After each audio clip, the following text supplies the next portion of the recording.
병원 복도에 소독약 냄새가 진했습니다. 하얀 가운 입은 간호사들이 바쁘게 오가는 그곳에 평생 VIP 병실만 이용하던 제가 서 있었죠. 회장이라는 이름표를 떼고 그냥 평범한 환자로요. 왜냐고요? 아들이 만난 여자. 그 간호사가 진심인지 확인하고 싶었으니까요.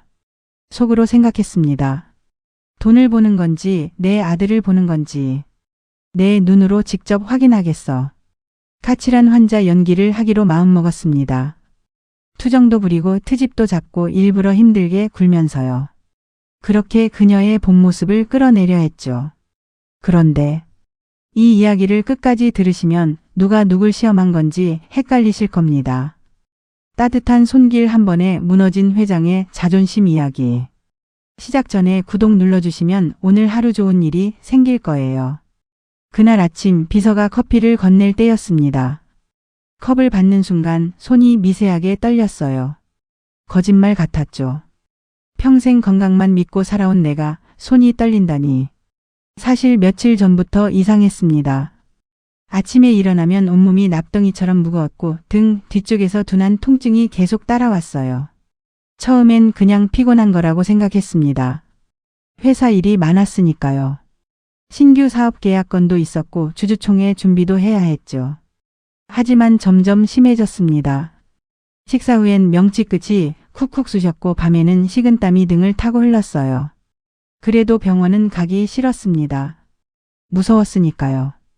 평생 건강만 믿고 살아온 사람이 갑자기 아프다는 걸 인정하기가 두려웠던 겁니다. 속으로 생각했죠. 혹시 큰 병이면 어쩌지? 그 생각이 머릿속을 떠나지 않았어요. 결국 주치의를 불렀습니다. 사내 건강검진센터로 조용히 올라갔죠. 피 뽑고 엑스레이 찍고 초음파 검사까지 받았습니다. 결과를 기다리는 그 30분이 30년처럼 길더군요. 책상 앞에 앉아서 계속 시계만 쳐다봤습니다. 또. 초침 소리가 가슴을 두드리는 것 같았어요. 그때 주치의가 들어왔습니다. 표정이 심각했죠. 간 수치가 많이 높고 위쪽에도 염증 소견이 보인다고 했습니다. 정밀 검사를 받아보라는 말이 이어졌어요. 그 순간 온 세상이 조용해졌습니다. 귀에서 웅웅 소리만 들렸죠. 큰 병원에서 CT랑 내시경 검사를 받아야 한다는 얘기였어요. 그 단어들이 머릿속에서 빙빙 돌았습니다. 속으로 생각했죠. 이게 진짜 내 얘기가 맞나? 주치의가 나간 후 혼자 남았습니다. 커다란 사장실이 갑자기 너무 넓어 보이더군요. 창밖을 봤어요. 서울 시내가 한눈에 내려다 보이는 이 자리. 평생 이 자리를 지키기 위해 뛰어왔는데 만약 내가 쓰러지면 이 모든 게 무슨 의미가 있을까? 그 생각이 마음 한구석을 파고들었습니다. 그때였습니다. 휴대폰이 울렸어요. 아들이었죠. 요즘 누굴 만나고 있다는 얘기를 꺼냈습니다.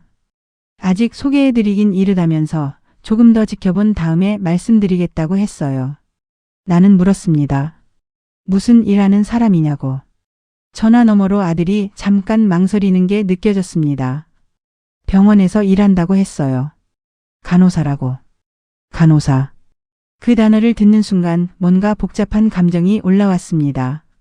정말 좋은 사람이라는 아들의 말이 이어졌지만 제대로 들리지 않았어요. 전화가 끊겼습니다. 나는 한동안 멍하니 휴대폰을 쥐고 있었죠. 간호사라. 재벌가의 며느리로는 어울리지 않는다는 생각이 먼저 들었습니다. 우리 집안은 대대로 명문갓길이 혼사를 맺어왔거든요. 학벌도 집안도 배경도 다 따지는 게 당연. 그런데 간호사라니. 속으로 그렇게 생각하면서도 한편으론 이상한 의심이 들었습니다. 혹시 돈을 보고 접근한 건 아닐까? 요즘 세상이 얼마나 각박합니까? 재벌가 아들이라는 걸 알면 진심이 아니어도 착한 척하는 사람들 많죠. 특히 젊은 여자들은 더 그렇다고들 하잖아요. 내가 직접 확인해 봐야겠다는 생각이 머릿속을 지배했습니다. 마침 병원 검사도 받아야 하는 상황. 좋은 핑계가 생긴 거죠. 비서를 불렀습니다. 검사 받을 병원을 알아보라고 했어요. VIP 병동이 아니라 일반 병동으로 예약하라고 했습니다. 내 신분은 밝히지 말라고도 했죠. 그냥 평범한 환자로 예약하라고. 비서가 깜짝 놀란 표정으로 나를 봤지만 더 이상 묻지 않았습니다. 그렇게 결정했습니다. 아들의 여자친구가 일한다는 그 병원. 거기로 가기로요. 환자로 위장해서 그녀가 정말 어떤 사람인지 내 눈으로 직접 확인하겠다고. 그날 밤 잠이 오지 않았습니다. 천장을 보며 계속 생각했죠. 그녀가 진심일까? 아니면 돈을 보는 걸까? 만약 내 정체를 알면 태도가 달라질까? 아들은 제대로 된 판단을 하고 있는 걸까? 수백 가지 생각이 머릿속을 어지럽혔습니다. 그러다 문득 아내 생각이 났어요. 벌써 10년 전에 세상을 떠난 아내. 당신이 살아있었다면 이런 일을 어떻게 했을까? 아내는 늘 따뜻한 사람이었습니다. 사람을 겉모습이 아니라 마음으로 봤죠. 집안이 뭐가 중요하냐고 우리 아들 진심으로 대해주는 사람이면 된다고 말했을 것 같았어요. 하지만 나는 달랐습니다. 세상을 수십 년 살아오면서 배웠죠. 사람은 쉽게 변한다는 것. 돈 앞에서는 더 쉽게 변한다는 것. 그래서 더 확실히 하고 싶었습니다. 내 아들 곁에 있을 사람이 정말 믿을 만한 사람인지. 이틀 후 병원 예약일이 왔습니다. 평소처럼 정장을 입으려다가 멈췄어요. 아니지. 평범한 환자처럼 보여야 해. 오래된 옷장을 뒤져서 10년 전쯤 입었던 낡은 점퍼를 꺼냈습니다. 거울을 봤죠. 낯설었습니다. 이렇게 소박한 옷을 입은 내 모습이. 이게 진짜 나인가? 웃음이 나왔어요. 평생 남을 판단하며 살아온 내가 이제는 내가 평가받는 입장이 된 거죠. 그것도 내 신분을 숨긴 채로. 현관문을 나서면서 가슴이 두근거렸습니다. 긴장인지 기대인지 두려움인지 복잡한 감정이었어요. 속으로 다짐했습니다. 오늘부터 난 까칠한 환자야. 절대 호락호락하지 않을 거야. 그녀의 본 모습을 반드시 확인하고 말 테다. 그렇게 내 인생에서 가장 이상한 연극이 시작되었습니다. 병원 로비에 들어서는 순간 소독약 냄새가 코를 찔렀습니다. 하얀 가운 입은 의료진들이 바쁘게 오가고 환자들은 의자에 앉아 차례를 기다리고 있었죠. 이상했습니다. 평생 VIP 병실만 이용하던 내가 이렇게 일반 병원 로비에 서 있다니. 주변을 둘러봤어요. 낡은 플라스틱 의자들, 벽에 붙은 진료 안내문, 카운터 앞에 긴 줄을 선 사람들. 이게 보통 사람들이 다니는 병원이구나. 속으로 생각했죠. 접수를 마치고 대기실로 향했습니다. 빈자리를 찾아 앉으려는데 옆에 앉은 할머니가 기침을 하시더군요. 콜로, 콜로. 나도 모르게 몸을 살짝 비켰습니다. 그러다 문득 내 모습이 우스웠어요. 재벌 회장이 감기 옮을까 봐 피하고 앉아있다니. 한 20분쯤 기다렸을까요? 전광판에 내 이름이 떴습니다. 3번 진료실. 심장이 쿵 하고 뛰었어요. 드디어 그녀를 만나는 순간이었으니까요. 문을 밀고 들어갔습니다. 진료실은 생각보다 좁았어요. 책상 하나, 진료용 침대 하나, 그리고 작은 의자 몇 개가 전부였죠. 그때 안쪽에서 한 여자가 서류를 들고 나왔습니다. 환한 미소를 지으며 인사하더군요. 그녀였습니다. 아들이 만나고 있다는 그 간호사. 생각보다 젊어 보였어요. 한 30 초반쯤 됐을까요? 얼굴은 솔직히 예뻤습니다. 하얀 간호복을 입은 모습이 단정했고 묶은 머리도 깔끔했죠. 하지만 나는 일부러 표정을 굳혔습니다. 이쪽으로 앉으시라는 그녀의 안내에 따라 의자에 앉았어요. 환자분 어디가 불편하세요? 그녀가 물었습니다. 목소리가 밝고 다정했어요. 하지만 나는 일부러 퉁명스럽게 대답했습니다. 배가 아프고 소화가 안 된다고 간 수치도 높다고 했죠. 그녀는 고개를 끄덕이며 차트를 확인하더군요. 그러더니 오늘은 기본 진찰부터 해보자고 했습니다. 혈압부터 재보자며 팔을 걷어 올리라고 했어요. 나는 일부러 느릿느릿 움직였습니다. 팔을 내밀면서도 시큰둥한 표정을 지었죠. 그녀는 조심스럽게 혈압계를 감았습니다. 손길이 부드러웠어요. 펌프를 누르는 동안 나는 그녀를 관찰했습니다. 눈빛, 표정, 손놀림. 모든 걸 놓치지 않으려고 했죠. 혈압이 좀 높으시네요. 그녀가 말했습니다. 스트레스 많이 받으세요? 나는 대충 얼버무렸습니다. 그냥 나이 먹어서 그런 거 아니겠냐고. 그녀는 웃으며 대답했어요. 그래도 관리는 하셔야 해요. 건강이 제일 중요하잖아요. 건강이 제일 중요하다. 맞는 말이었죠. 하지만 어쩐지 그 말이 가식적으로 들렸습니다. 속으로 생각했어요. 그래, 지금은 친절한 척하겠지. 내가 누군지 모르니까. 다음은 채열 차례였습니다. 그녀가 주사기를 준비하는 모습을 지켜봤어요. 손을 씻고 장갑을 끼고 알코올 솜으로 팔을 소독하는 모습. 모든 동작이 익숙해 보였습니다. 손 한번 꽉 쥐어주세요. 그녀가 말했습니다. 주사 바늘이 들어왔어요. 따끔했지만 생각보다 아프지 않았습니다. 손놀림이 능숙했죠. 금방 끝났습니다. 지혈하실 동안 이렇게 눌러주세요. 그녀가 솜을 팔에 대고 설명했습니다. 나는 고개만 끄덕였어요. 그리고 일부러 투덜거렸습니다. 요즘 간호사들은 경험이 부족해서 주사 맞으면 아프다던데 실력이 있긴 있네요. 칭찬 같지 않은 칭찬이었죠. 그녀는 잠깐 멈칫하더니 조용히 웃었습니다. 감사합니다. 더 잘하도록 노력할게요. 그 대답이 묘했습니다. 비꼬는 말에도 화내지 않고 오히려 감사하다니. 속으로 생각했죠. 참을성이 있긴 하네. 하지만 진짜 테스트는 지금부터였습니다. 다음 며칠 동안 나는 일부러 더 까칠하게 굴기로 마음먹었어요. 이틀 후 다시 병원을 찾았습니다. 혈액 검사 결과를 들으러 온 거였죠.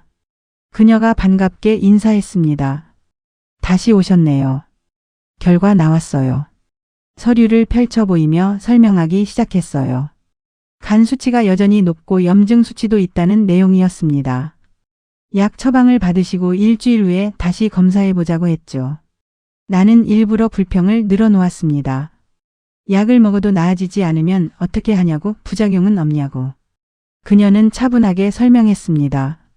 걱정하지 마세요. 이 약은 안전하고 효과도 좋아요. 하지만 만약 불편하시면 언제든 연락 주세요. 연락하라니. 나는 코웃음을 쳤습니다. 바쁠 텐데 연락받으면 귀찮지 않겠냐고 물었어요. 그녀는 고개를 저었습니다. 전혀요. 환자분들 건강이 제일 중요하니까요. 또 그 말이었습니다. 건강이 제일 중요하다고. 매뉴얼처럼 외운 말 같았어요. 하지만 그녀의 눈빛은 진지해 보였습니다. 사흘 후 또 찾아갔습니다. 이번엔 약 때문에 속이 쓰리다고 불평했어요. 사실 별로 안 쓰렸지만 일부러 그랬습니다. 그녀는 걱정스러운 표정을 지었습니다. 많이 불편하세요? 의사 선생님께 말씀드려서 약을 바꿔볼까요? 나는 손을 휘저었습니다. 아니, 그럴 것까진 없고. 그냥 좀 신경 쓰여서요. 그녀는 고개를 끄덕였습니다. 속이 쓰릴 때는 우유가 도움이 되더라고요. 간단한 조언이었지만 세심하다는 생각이 들었습니다. 하지만 나는 인정하고 싶지 않았어요. 속으로 생각했죠. 그냥 업무상 하는 말일 뿐이야. 일주일이 지났습니다. 그동안 나는 매일같이 병원을 찾아갔어요. 별것 아닌 이유들로요. 약 먹는 시간이 헷갈린다. 주사 맞은 자리가 멍든다. 어지럽다. 핑계를 대며 그녀를 시험했습니다. 그런데 이상했습니다. 그녀는 단 한 번도 짜증을 내지 않았어요. 늘 같은 표정으로 같은 목소리로 대답했죠. 괜찮아요. 천천히 설명해 드릴게요. 많이 불편하셨겠어요. 제가 확인해 볼게요. 어지러우시면 위험하니까 조심하세요. 어느 날은 일부러 늦게 도착했습니다. 진료 시간이 거의 끝날 무렵에요. 그녀는 이미 퇴근 준비를 하고 있었는데 나를 보자 다시 가운을 챙겨 입었습니다. 늦어서 죄송해요. 그냥 갈까요? 내가 물었습니다. 그녀는 고개를 저었어요. 아니에요. 어서 오세요. 무슨 일이세요? 그 모습을 보면서 순간 마음이 흔들렸습니다. 속으로 생각했죠. 진짜 저렇게까지 해야 하나? 나 하나 때문에 퇴근도 못하고. 하지만 곧 마음을 다잡았습니다. 아니야. 아직 확신할 수 없어.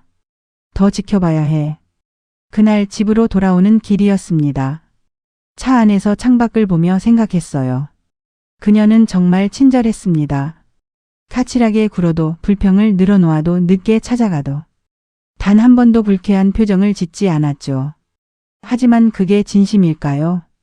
아니면 직업상 어쩔 수 없이 하는 연기일까요? 머릿속이 복잡했습니다.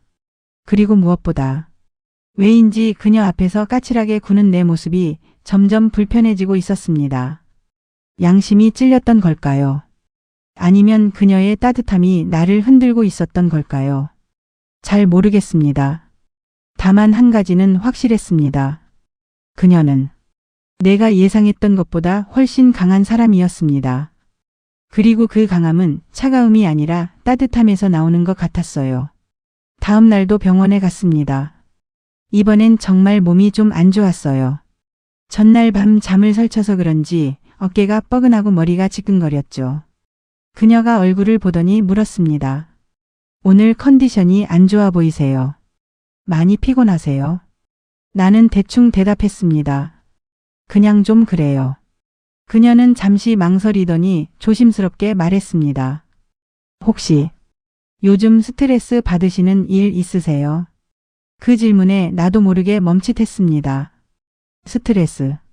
있죠. 내 병도 걱정이고 회사 일도 복잡하고 아들 문제도 신경 쓰이고. 하지만 그 말을 할 순 없었습니다. 그냥 없다고 대답했어요. 그녀는 조용히 웃었습니다. 그러시면 다행인데 환자분 표정 보면 많이 힘들어 보이셔서요. 만약 힘드시면 얘기해도 돼요. 제가 들어드릴게요. 그 말에 가슴이 뜨끈해졌습니다. 의사도 아닌 간호사가 환자 얘기를 들어주겠다니. 업무 매뉴얼에도 없을 그런 말을. 속으로 생각했습니다. 이 사람. 정말 특별한 사람인가? 아니면 내가 너무 오래 외로웠던 걸까? 잘 모르겠습니다. 다만 그날 이후로 그녀를 대하는 내 마음이 조금씩 바뀌고 있다는 걸 느꼈습니다. 시험하려던 마음이 어느새 궁금함으로 바뀌고 있었어요. 이 사람은 도대체 어떤 사람일까? 어떻게 저렇게 따뜻할 수 있을까? 진짜 저게 진심일까? 그 답을 알고 싶었습니다. 2주가 지났습니다. 그동안 나는 거의 매일 병원을 찾았어요. 핑계는 많았죠. 약 부작용 확인, 추가 검사, 경과 관찰. 하지만 솔직히 말하면 그녀를 관찰하고 싶었던 겁니다. 여전히 확신이 서지 않았거든요. 그녀의 친절이 진심인지 아니면 직업적인 미소인지. 그날도 병원에 갔습니다. 정기 검사를 받는 날이었어요.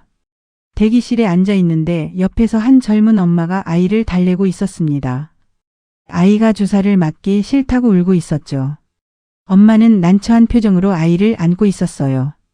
그때 그녀가 지나가다가 멈춰 섰습니다. 아이 곁에 쪼그려 앉더니 부드럽게 말을 걸었어요.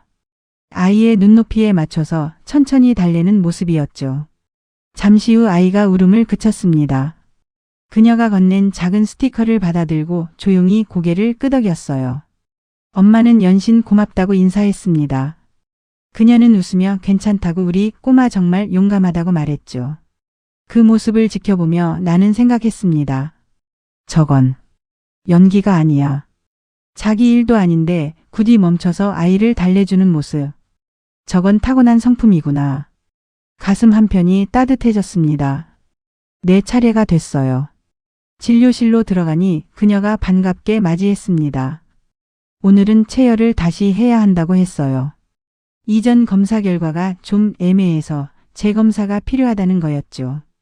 알겠다고 대답하고 의자에 앉았습니다. 그녀가 준비를 시작했어요. 주사기를 꺼내고 알코올 솜으로 내 팔을 소독했습니다. 손 좀 꽉 쥐어주세요. 그녀가 말했습니다. 주사 바늘이 들어왔어요. 그런데 이상했습니다. 평소엔 금방 끝나는데 이번엔 시간이 좀 걸렸죠. 그녀의 표정이 굳어졌습니다. 혈관이 잘 안 보이네요. 죄송해요. 다시 한번 해볼게요. 바늘을 빼고 다시 찔렀습니다. 따끔했어요. 하지만 또 실패했나 봅니다. 그녀의 이마에 살짝 땀이 맺혔어요. 정말 죄송해요. 오늘 혈관이 유난히 안 잡히네요. 그녀의 목소리가 떨렸습니다. 세 번째 시도였습니다. 이번엔 성공했어요. 천천히 피가 주사기로 빨려 들어갔죠. 그녀는 안도의 한숨을 쉬었습니다. 다 됐어요. 정말 죄송했어요. 바늘을 빼고 솜으로 지혈하며 말했습니다. 나는 팔을 내려다봤어요.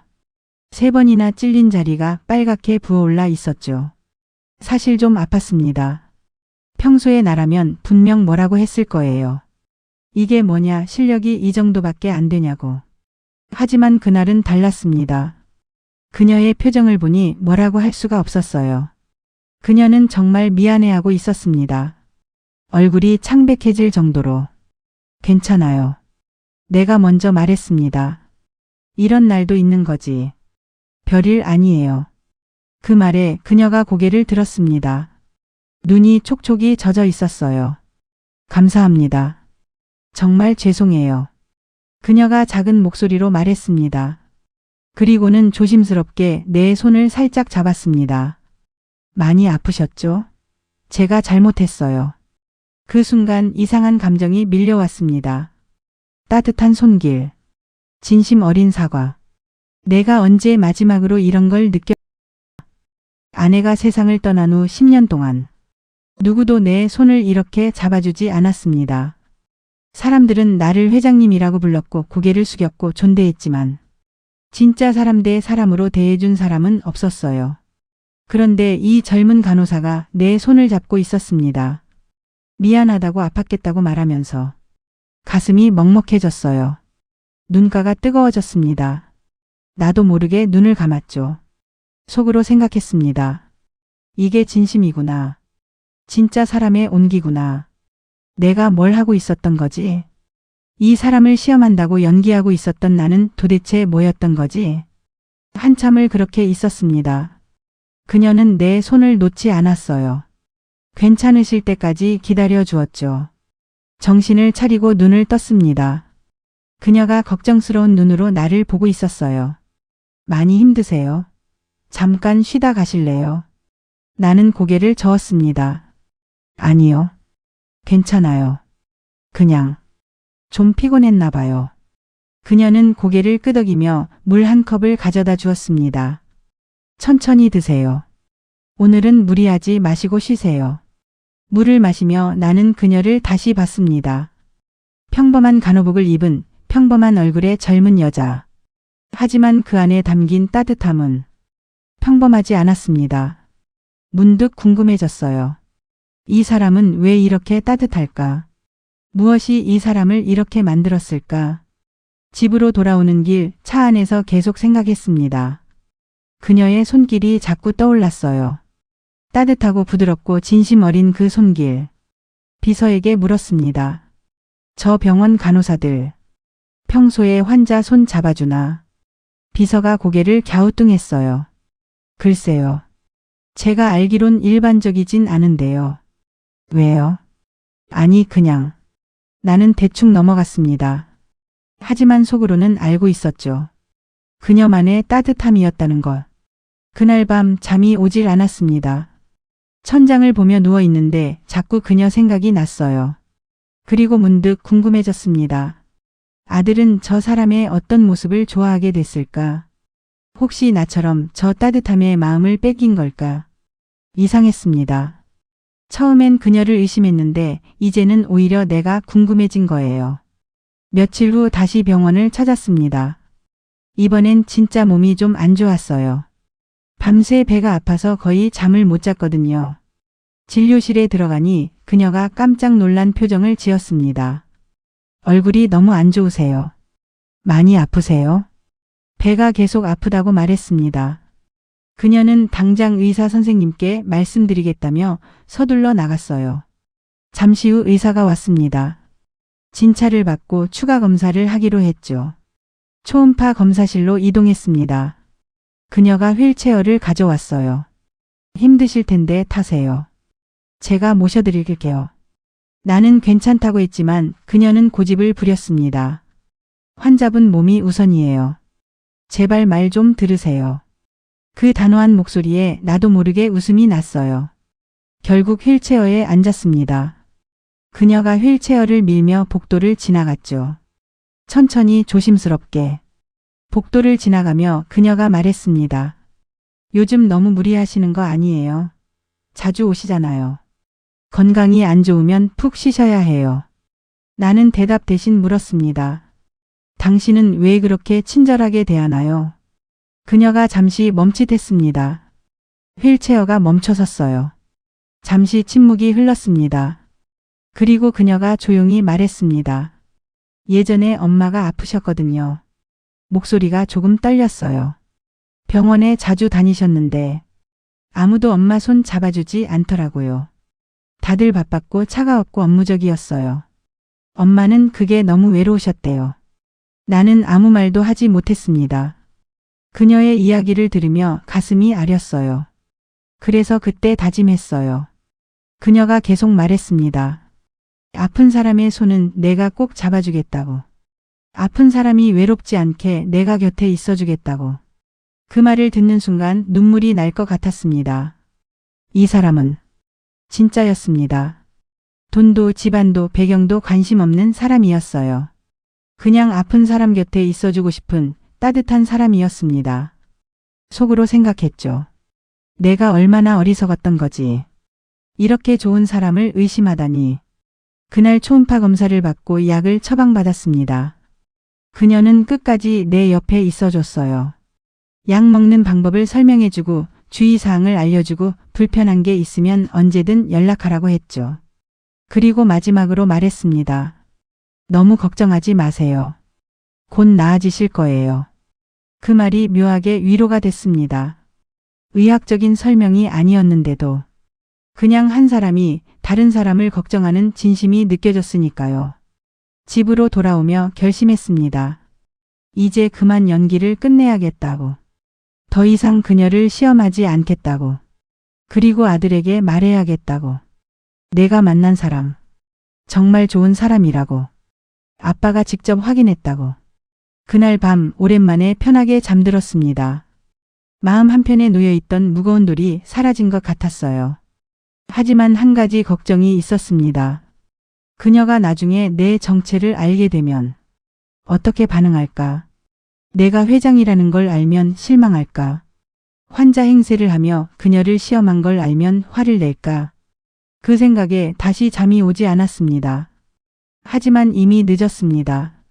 마음은 이미 결정됐으니까요. 그녀를 인정하기로, 받아들이기로, 아들을 믿기로. 이제 남은 건 진실을 밝히는 것뿐이었습니다. 3주가 지났습니다. 그동안 나는 많은 걸 깨달았어요. 그녀는 진짜였다는 것. 돈이나 배경을 보는 게 아니라 사람을 보는 사람이라는 것. 이제 연극을 끝낼 때가 됐습니다. 하지만 어떻게 말해야 할지 막막했어요. 그냥 사실대로 말하면 될까요? 사실 저는 회장이고 당신을 시험하고 있었다고? 아니, 그건 너무 충격적일 겁니다. 며칠 동안 고민했습니다. 어떻게 진실을 밝혀야 할지, 어떻게 사과해야 할지. 그러던 어느 날 저녁이었습니다. 아들이 집에 들어왔어요. 평소보다 표정이 밝았죠. 거실 소파에 앉더니 조심스럽게 말을 꺼냈습니다. 아버지, 제가 만나고 있는 사람 있잖아요. 그래, 알지. 나는 대답했습니다. 아들은 잠시 망설이다가 이름을 말했어요. 윤지예요. 윤지 간호사. 그 순간 심장이 쿵 하고 내려앉았습니다. 윤지. 그 이름을 듣는 순간 머릿속이 하얘졌어요. 3주 동안 나를 돌봐준 그 간호사. 따뜻하게 내 손을 잡아주던 그 사람. 진심으로 걱정해주던 그 사람. 그게 바로 아들의 여자친구였던 겁니다. 이름을 알고 있었냐고요? 아니요. 몰랐습니다. 병원에서 그녀는 늘 간호사님으로만 불렸고 이름표도 잘 보이지 않았거든요. 나도 굳이 물어보지 않았고요. 그냥 환자와 간호사로만 만났을 뿐이었죠. 아들이 계속 말했습니다. 정말 좋은 사람이에요, 아버지. 착하고 따뜻하고 성실해요. 제가 힘들 때 항상 곁에 있어주고 응원해줬어요. 아버지도 만나보시면 아실 거예요. 나는 아무 말도 하지 못했습니다. 목이 막힌 것 같았어요. 아들은 내 침묵을 다른 의미로 받아들인 모양이었습니다. 혹시 마음에 안 드세요? 아니, 그게 아니라. 나는 간신히 말을 꺼냈습니다. 어떻게 만났니? 아들의 얼굴이 밝아졌어요. 반년 전쯤 제가 다쳐서 병원에 갔었잖아요. 그때 윤지가 저를 돌봐줬어요. 처음엔 그냥 친절한 간호사라고만 생각했는데 자꾸 생각나더라고요. 그래서 다시 찾아갔고 용기 내서 연락처를 물어봤어요. 아들은 수줍게 웃었습니다. 처음엔 거절당할 줄 알았는데 윤지도 저한테 호감이 있었대요. 그렇게 만나게 됐어요. 나는 고개를 끄덕였습니다. 그러면서 속으로 생각했죠. 반년. 그녀는 아들을 반년 동안 만나왔구나. 그 긴 시간 동안 진심으로 만나왔던 거구나. 아들이 다시 물었습니다.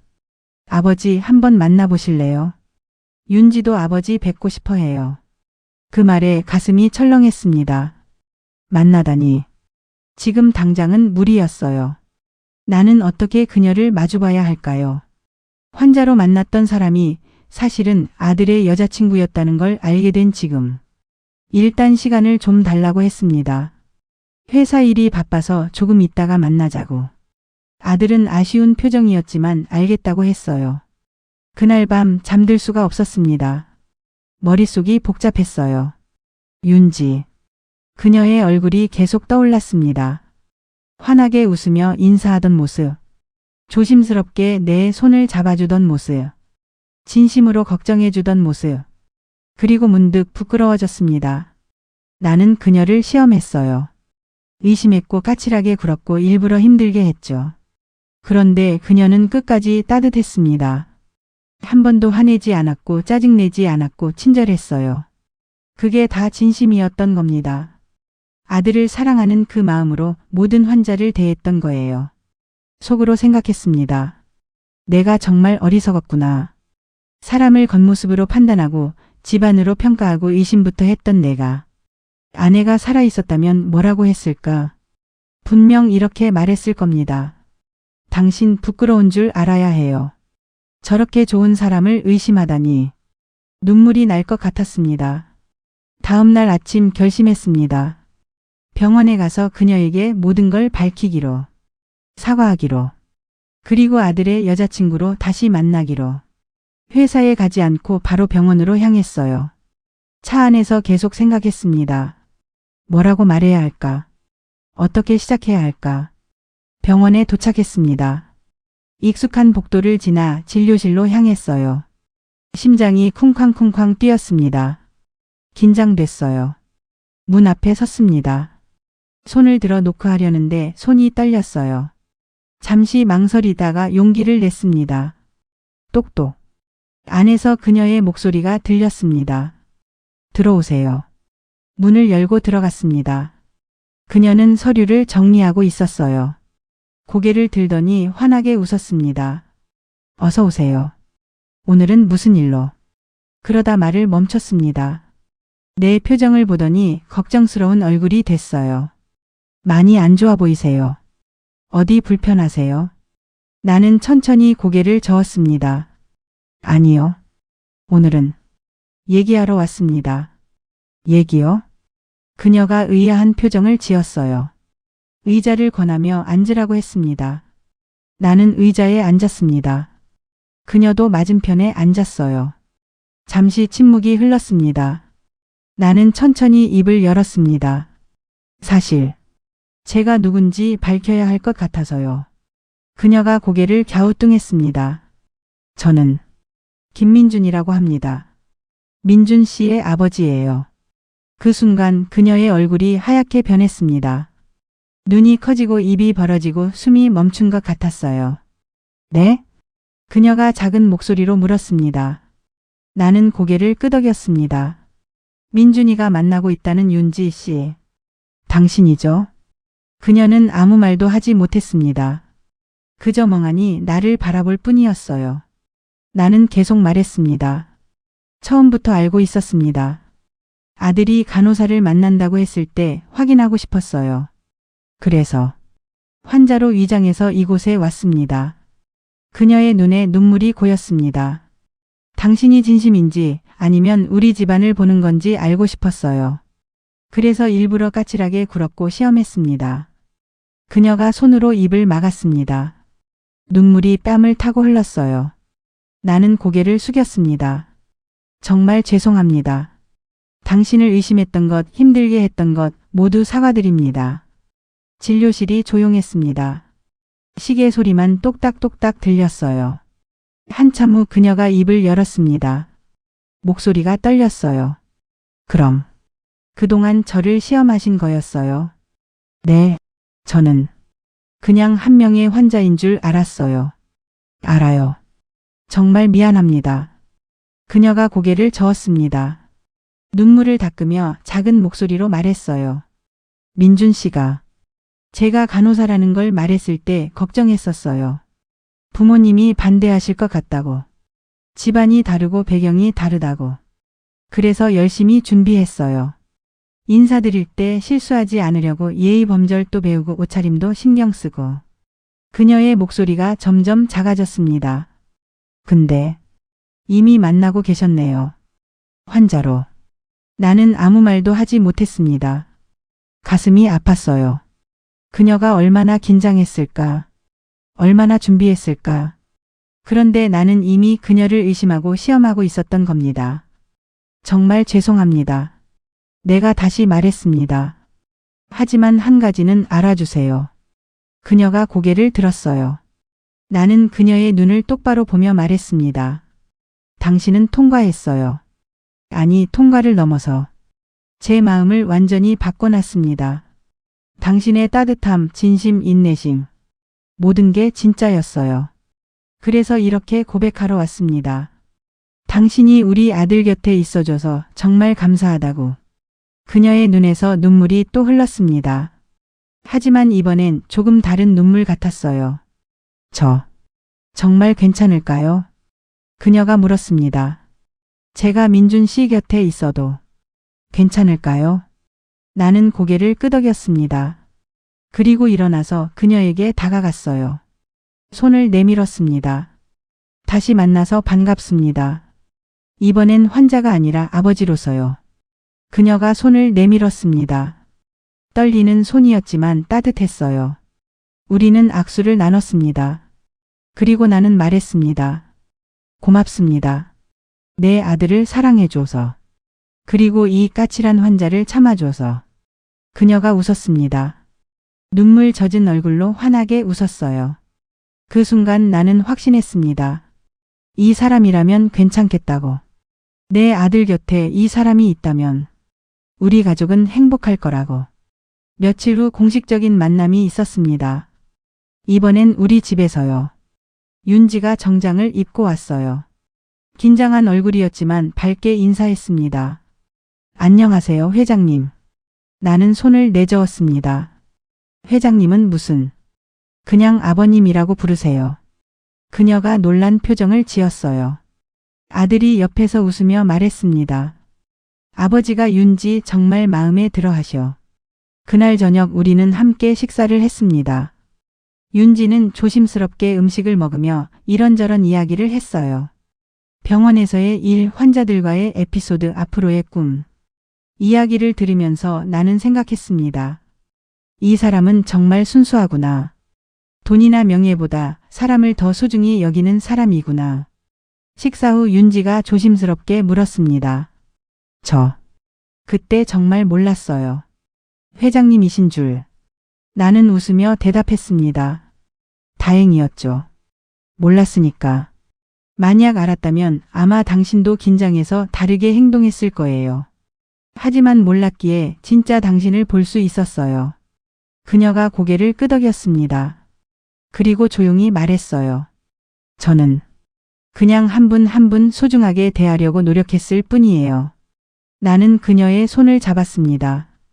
그게 바로 당신의 가장 큰 장점입니다. 모든 사람을 똑같이 소중하게 대하는 것. 그게 바로 진짜 품격이에요. 그날 우리는 가족이 됐습니다. 혈연으로 묶인 게 아니라 진심으로 연결된 가족으로. 지금 생각해보면 그 연극은 나를 시험한 거였을지도 모릅니다. 내가 얼마나 편견에 사로잡혀 있었는지, 내가 얼마나 겉모습만 보고 판단했는지, 그녀를 통해 배웠습니다. 진짜 품격은 집안이나 학벌에서 나오는 게 아니라 사람을 대하는 마음에서 나온다는 것을. 혹시 당신도 사람을 겉모습으로 판단한 적 있나요? 집안, 학벌, 직업으로 사람의 가치를 평가한 적 있나요? 저처럼요. 하지만 진심은 꾸밀 수도 감출 수도 없습니다. 따뜻한 마음을 가진 사람은 어디서든 빛이 나니까요. 윤지처럼요. 이제 나는 알고 있습니다. 내 아들 곁에 있을 최고의 사람을 찾았다는 것을. 그리고 그 사람이 나에게도 소중한 교훈을 준 선생님이었다는 것을. 가끔 그녀에게 농담처럼 말합니다. 당신 덕분에 내가 사람 보는 눈이 생겼어요. 그러면 윤지는 웃으며 대답하죠. 아버님, 원래 사람 보는 눈은 있으셨어요. 다만 마음으로 보는 법을 잊고 계셨을 뿐이에요. 맞는 말입니다. 나는 오랫동안 눈으로만 사람을 봤어요. 하지만 이제는 마음으로 봅니다. 그게 진짜 사람을 보는 방법이니까요. 오늘 이야기 마음에 조금이라도 와 닿으셨나요? 그렇다면 구독과 좋아요 한번 눌러주세요. 그게 제겐 큰 힘이 됩니다. 오늘도 건강하시고 따뜻한 하루 보내세요. 이상 맘속 이야기였습니다.